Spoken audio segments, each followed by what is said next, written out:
Remue ménage. Remue ménage.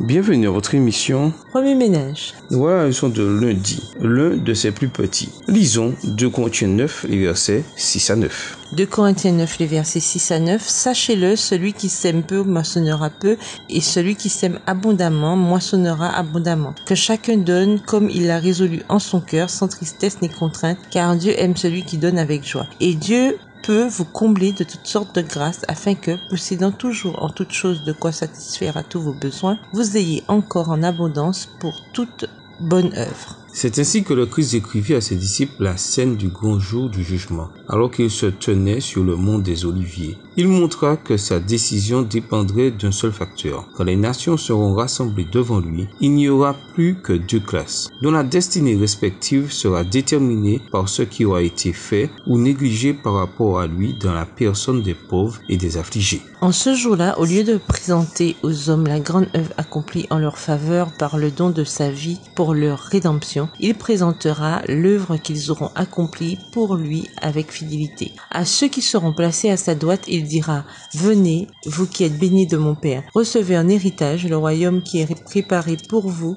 dès la fondation du monde. Car j'ai eu faim et vous m'avez donné à manger, j'ai eu soif et vous m'avez donné à boire, j'étais étranger et vous m'avez recueilli.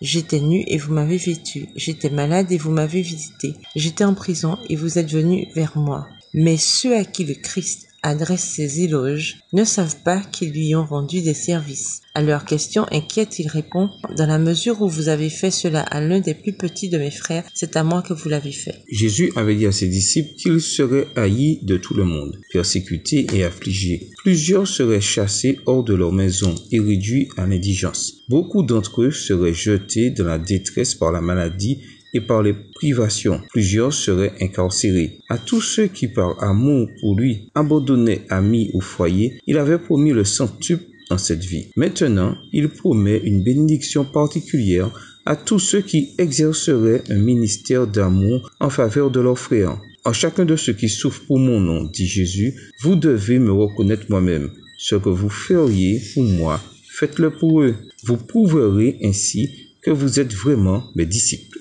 Quand vous ouvrez votre porte aux membres du Christ qui sont dans le besoin ou la souffrance, c'est comme si vous souhaitez la bienvenue à des anges invisibles. Vous vous préparez à jouir de la compagnie d'êtres célestes. Ils créent autour de vous une atmosphère sacrée de joie et de paix. Ils viennent avec des paroles de louange sur leurs lèvres et des accords mélodieux se font entendre dans le ciel. Tout acte de miséricorde accompli ici-bas se traduit là-haut par de la musique. Assis sur son trône, le Père place les ouvriers désintéressés parmi ses plus précieux trésors. Remue ménage, comment pouvons-nous distinguer les gens authentiquement démunis des faux? Au revoir. Et à demain si Dieu veut. Remue ménage. Remue ménage.